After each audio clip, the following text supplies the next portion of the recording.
This is SelfWork, and I'm Dr. Margaret Rutherford. At SelfWork, we'll discuss psychological and emotional issues common in today's world and what to do about them. I'm Dr. Margaret, and SelfWork is a podcast dedicated to you taking just a few minutes today for your own self-work. Hello and welcome back to SelfWork. I'm Dr. Margaret Rutherford. I'm a clinical psychologist. I live in Fayetteville, Arkansas, and I'm so delighted you're here. I started SelfWork a little more than 4 years ago in order to try to address some of the ignorance and just misunderstanding about what therapy is, what psychologists have to offer.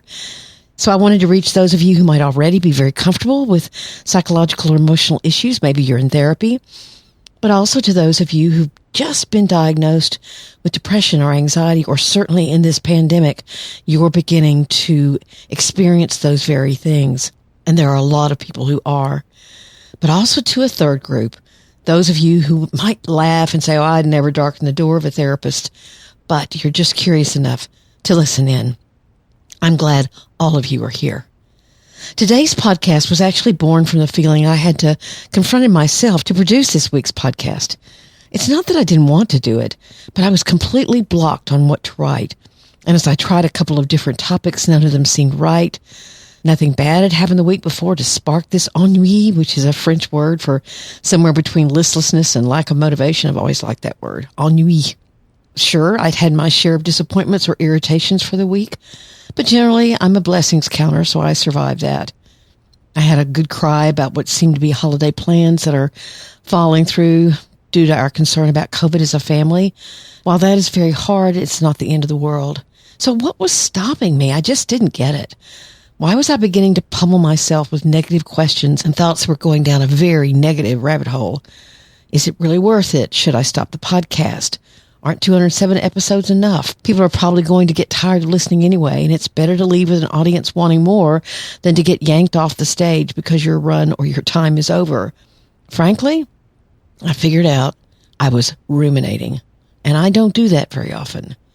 Then all of a sudden I realized with a smile that once again my own life had given me a topic. I just had to get quiet enough to find it.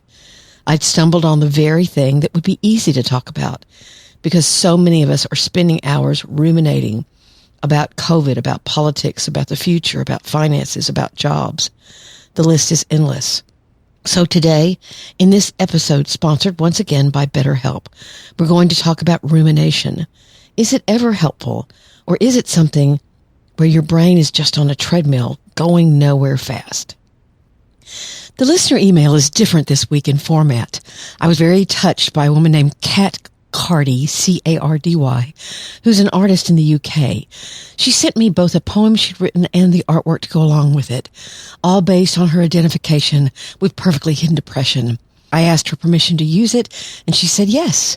It's lovely, and my heart was very full when I read it. I also had a great experience just this morning, in fact. I was interviewed on a podcast called Seize the Moment by two New Yorkers, Alen Ulmann and Garber. What I didn't know was that they'd both not only read the book, but identified themselves on the spectrum of perfectly hidden depression. In fact, Leon revealed that he himself had at one time been suicidal, had told a psychiatrist there was something wrong, but the doctor just looked at him and said, "What? No way, you're not depressed." Because Leon is a very verbal, friendly guy. We've got to stop that kind of thing from happening. That's why I wrote the book. So they brought their own experience to the interview, and I learned so much from them. I haven't featured all the interviews I've been honored to do here at SelfWork, but this one meant a lot, and I thought you would enjoy hearing their stories. So I'll include its link in the show notes for those of you who'd like to listen in. So I'm glad you're here, and I'm glad I made it through my own indecisiveness and negativity, and we'll talk about rumination, and as always, what you can do about it.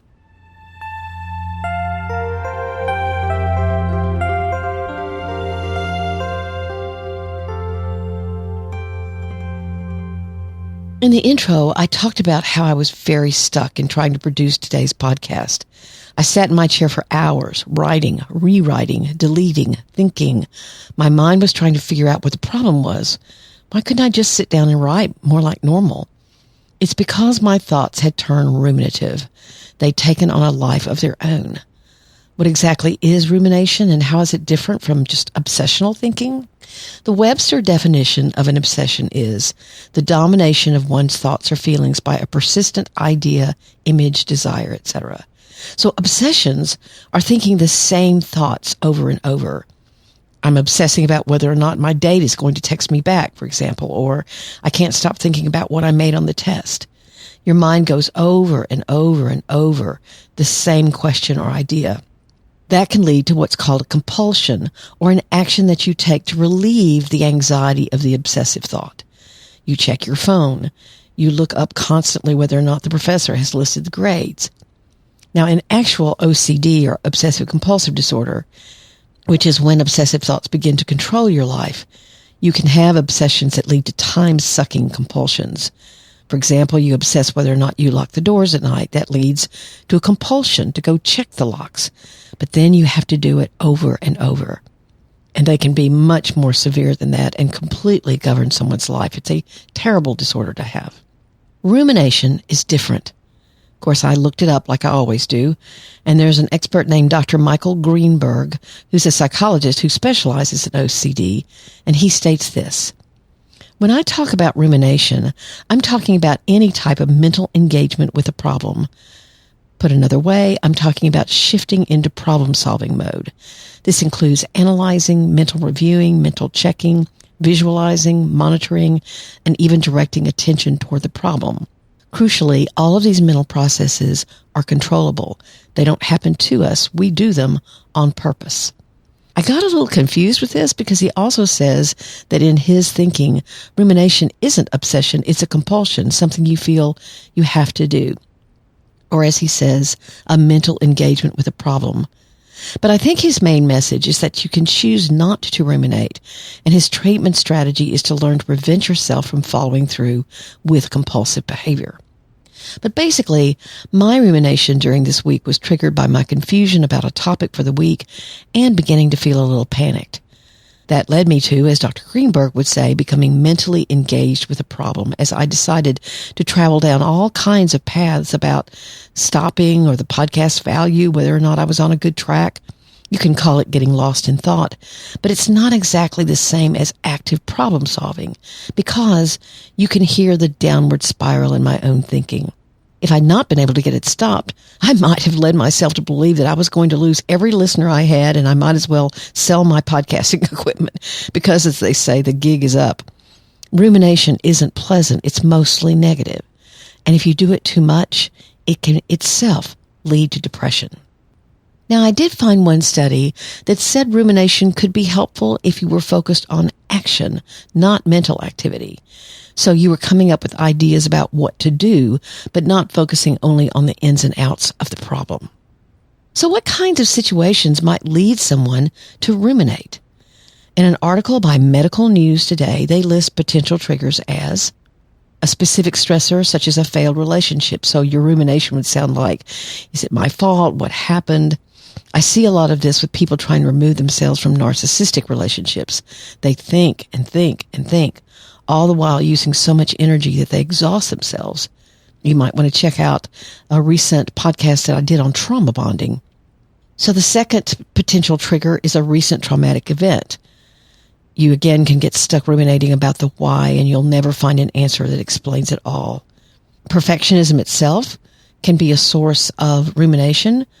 You know, you can think you're going to find the perfect solution, or if you just analyze something over and over and over again, it helps you feel in control somehow.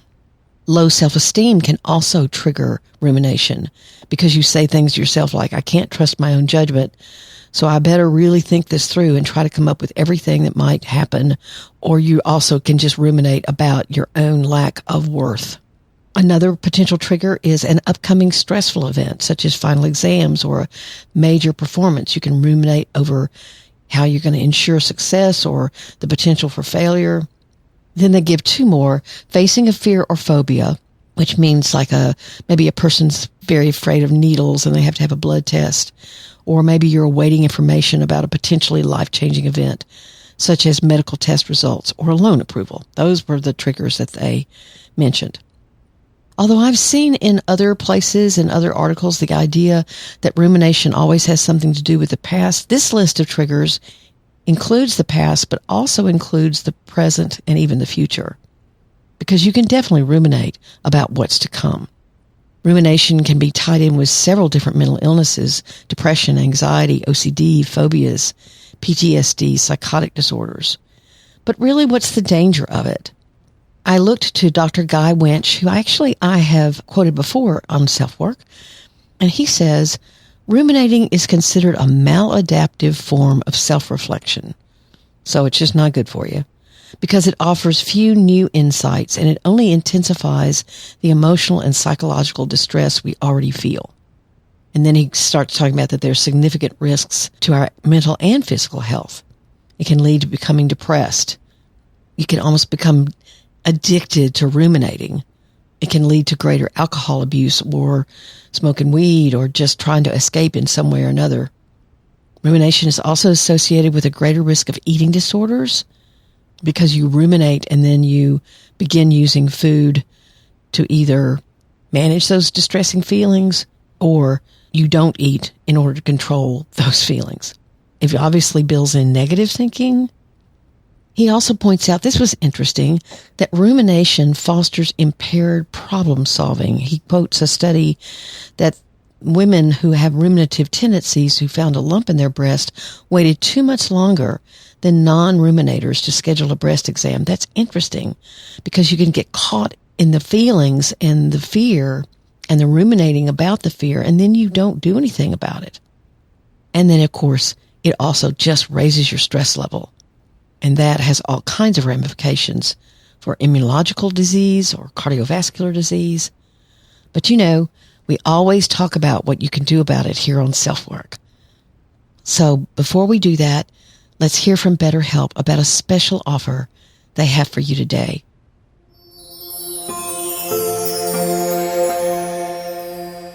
BetterHelp has now been a sponsor of SelfWork for a few months, and I've been hearing how pleased you are with their services. I couldn't be more excited about that, as by now you know I'm a huge believer myself in the power of therapy. What is BetterHelp? It's an online therapy service that has earned the #1 ranking for the quality of their service to their consumers. When you contact them, you are offered several different licensed professional therapists to choose from, all that have been vetted by BetterHelp. You can have sessions via video, text, or phone. And I found, because of course I checked it out before recommending it to you, that each therapist was very available, literally a text away, and made some of the same therapeutic suggestions to me that I'd offer myself as a therapist. Here's an excerpt from a listener who wrote in. I'm a 23-year-old living in Brazil. I'm only writing this message in order to express my gratitude towards you and your podcast. Having anxiety disorder, I always felt like I needed therapy, but I was too anxious to start it. With SelfWork, not only I've learned some valuable insights about dealing with my condition, but also the basics of how therapy sessions work, which allowed me to finally get some courage to start it. With the coronavirus pandemic, I'd also been concerned about attending personal sessions, but then I learned about BetterHelp in your podcast, and it sounded just perfect for what I needed. I've been getting online counseling from BetterHelp for 6 weeks now, and I feel like it's been helping me a lot. That's just so wonderful to hear. And now BetterHelp has a special offer for you. 10% off the first month of sessions if you use this link. TryBetterHelp.com/selfwork. That's TryBetterHelp, HELP.com/selfwork. I'm never more honored than hearing someone sought therapy after listening to SelfWork. And if SelfWork is helping you, maybe BetterHelp is your next step.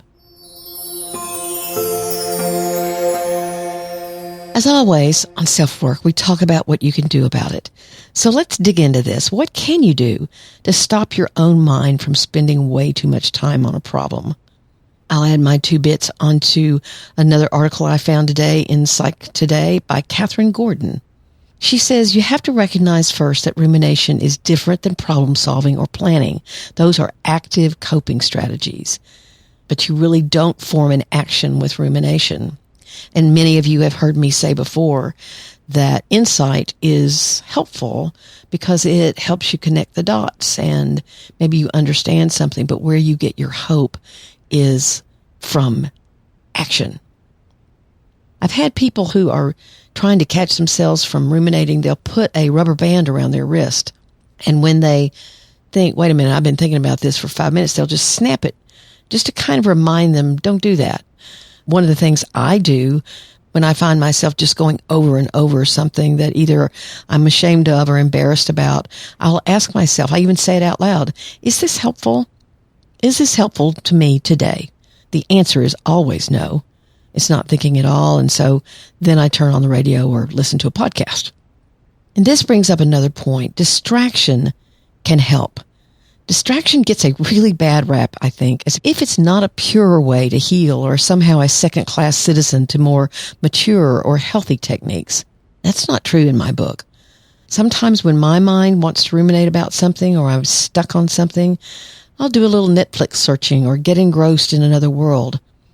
It's not that the problem isn't there afterward, but I've gained some distance from it and some perspective.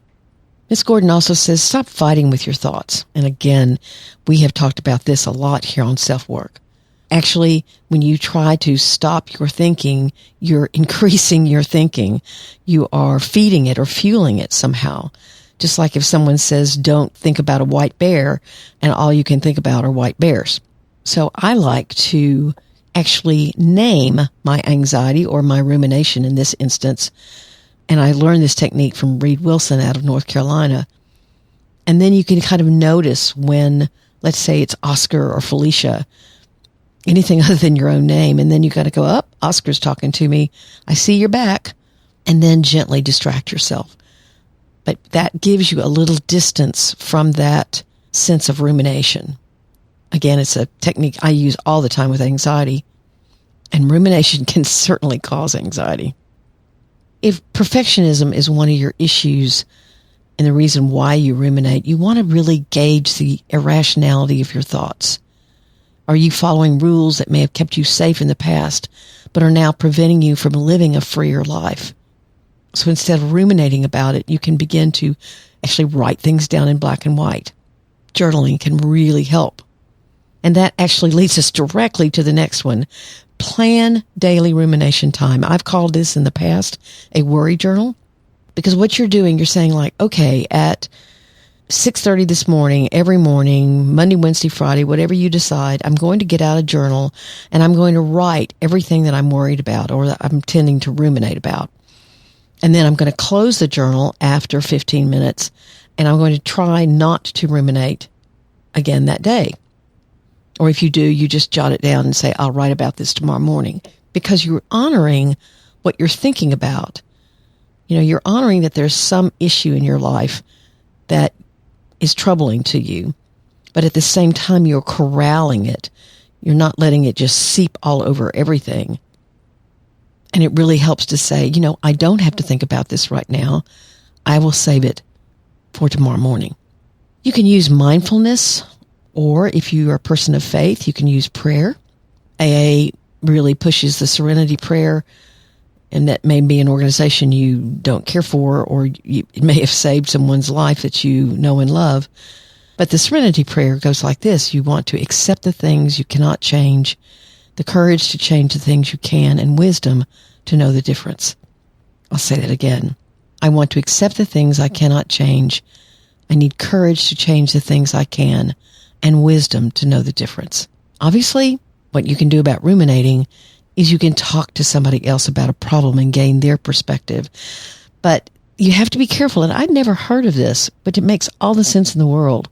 She says, beware of co-rumination, meaning whoever you're talking to just engages with you in extensively discussing and revisiting the problems and speculating about them and focusing on negativity. It can almost be this bond that you're just always talking about something negative. So that's not good. I'd never actually heard about that. Didn't know it had a name. So I hope those are helpful to you in trying to determine how you could begin to stop ruminating, or at least corral it, as we said, with a worry journal or a rumination journal, because it's not active problem solving. It may be important. Maybe somehow some of the questions I asked myself over the weekend when I was trying to produce this podcast were important for me to ask. But it was leading me nowhere that was really going to be productive or creative. And by the way, I love doing this podcast. So I have no intention of stopping. I just got a little bit tired and down. That happens.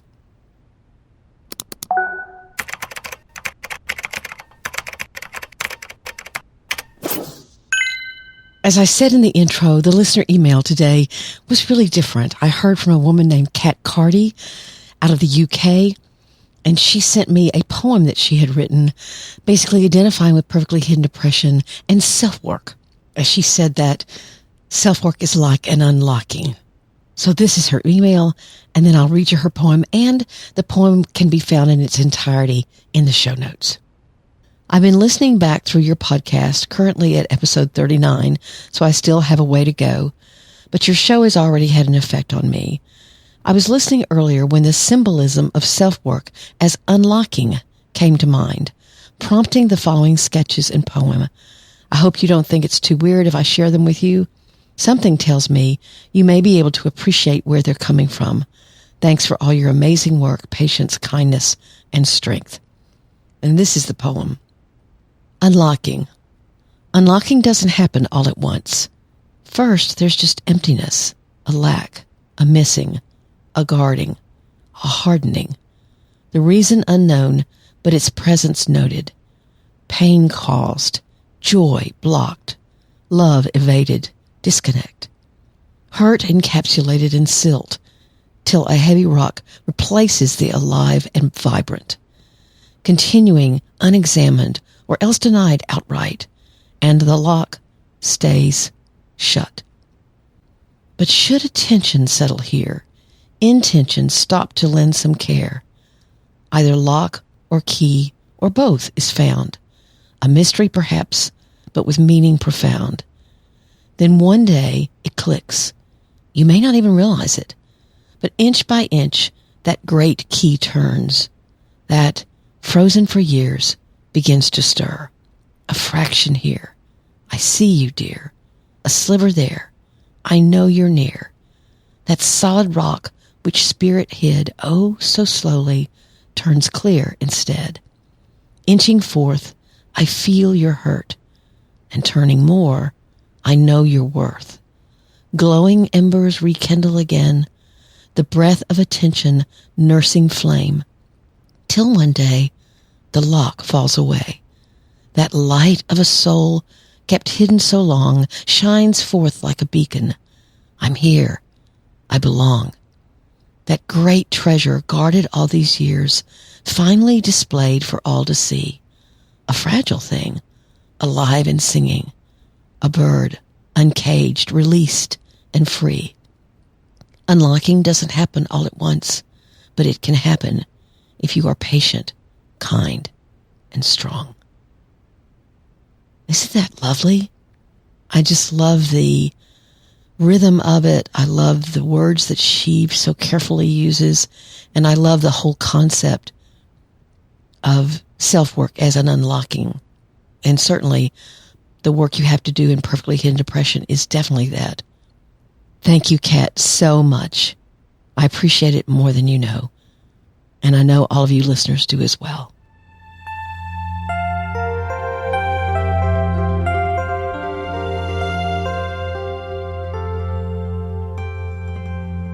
Thank you all for being here today. I really appreciate it more than you know. You continue to offer ratings and reviews on Apple Podcasts and other places for self-work. And I love reading what you have to say. I see that some of you are therapists and you're actually using self-work in your own work with patients. And that honors me incredibly. So thank you for that. And the book, the book is trudging along. And as I said, I did this very meaningful interview with two young men from New York who both had read it because it applied to them. And when I hear that, when I hear people say, I have had to control everything in my life, I've had to feel like I was perfectly put together or that I had my life planned and organized. And I read your book and I realized I can have a freer, more open, more self-accepting life. That realization means the world to me and makes me so happy that the topic of perfectly hidden depression found me and that I was able to write about it and was allowed to write about it. You can reach me at lots of different places. My website is drmargaretrutherford.com. I've started a closed Facebook group, and we have about 2,500 members. Right now, there are people from all over the world. It's a very supportive group. No politics, no religious advice allowed, but other than that, it's a really great place. We have all kinds of diverse situations that people are bringing to try to get some help. So that's facebook.com/groups/selfwork. You can email me at askdrmargaret@drmargaretrutherford.com, and I will do my best to answer your email. I do read all of them. And of course, you are my best marketing team. Just telling your friends and family about what self-work means to you, maybe about the book if you think it's appropriate. I thank you and am very grateful to you for doing that. So I'll see you next week. Take very good care. I'm Dr. Margaret, and this has been SelfWork.